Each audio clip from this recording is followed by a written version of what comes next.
Բայց ծրագիր ես ղեկավարում պետական 60 միլիոն դոլարանոց ու շատ արագ ձախողվում է, փողերն էլ չկան։ Ինչի պիտի հավատանք, որ չեն դարձել քեզ ու քո ընտանիքի համար դղյակներ։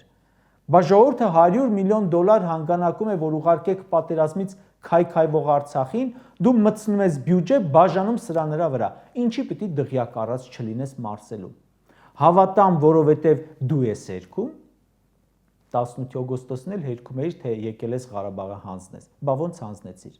Վերջին 7 տարին ինչ խոստացել ես, խաբել ես։ Դրանից առաջ 20 տարի ինչ գրել ես, էլի սուտ է դուրս եկել։ Հիմա ես ինչի պիտի հավատամ, որ Ֆրանսիայում դղյակ չունենալու մասին քո խոսքերը սուտ չեն։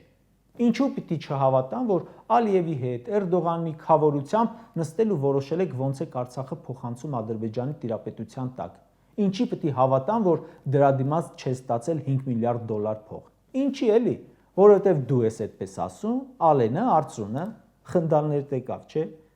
Այո, խնդում ենք, որովհետև ձեր խոսքերին դրանց ճշմարիտ լինելը անգամ չի էլ քննարկվում, սուտ են դրանք։ Վստահ եմ այնքան եք խաբել, որ ձեզ ասածներին էլ ոչ ոք չի էլ հավատում։